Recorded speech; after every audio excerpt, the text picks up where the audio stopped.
The midday sun scorched the tarmac at Fort Hemsworth Military Base, a place where discipline wasn't requested. It was demanded. The rhythmic echo of boots on gravel filled the air as recruits trained nearby. Lieutenant Jaden Williams stood in formation, calm and precise, her uniform immaculate, her posture perfect. She was one of the youngest officers to ever earn her rank. Her record spotless, her leadership admired by many, but not by all. Across the parade ground, Colonel Briggs paced like a lion ready to pounce. He was known for his old-school temperament, the kind that didn't sit well with strong, confident women, especially not a black one. That day during inspection, his patience snapped.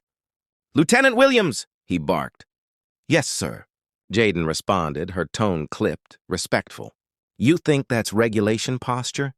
He sneered, stepping closer. Her chin didn't waver. "Sir, yes, sir." The colonel's jaw tightened. The men behind him exchanged uneasy glances. Without warning, he grabbed a handful of her tightly coiled hair. The gasp that followed spread across the formation like wildfire. Boots froze mid-step. Mouths fell open. No one moved.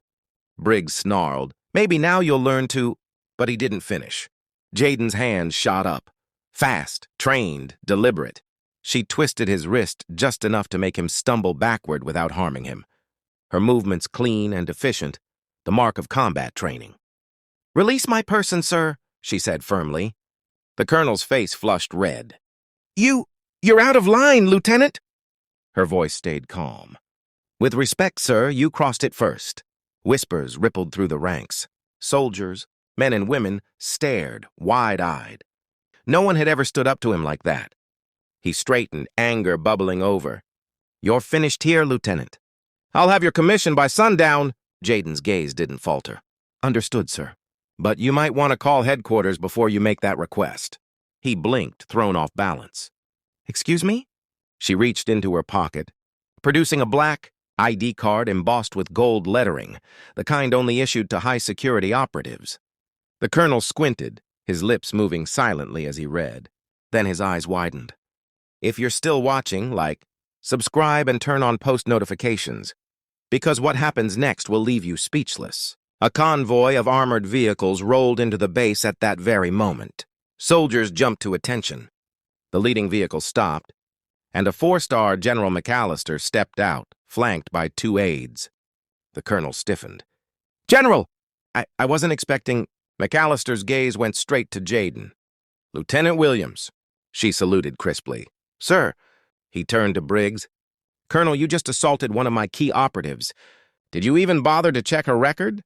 Briggs faltered. "Her record, sir?" The general motioned for one of his aides.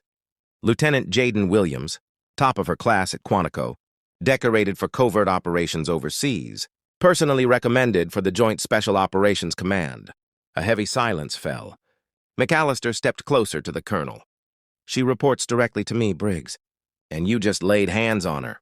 The colonel's face drained of color. "Sir, I didn't know—" "That's the problem," McAllister cut in sharply. "You never see the people who don't look like you, but you'll see this one's rank report on your desk by morning." The general turned to Jaden. "Lieutenant, you're due for reassignment. Pack your things. Washington wants you for briefing." She saluted. "Yes, sir." As she turned to leave, the soldiers lining the yard stood a little taller. Some nodded subtly, a silent salute to her courage. Jaden paused by the stunned colonel, her expression composed. "Respect, sir," she said quietly, "goes both ways."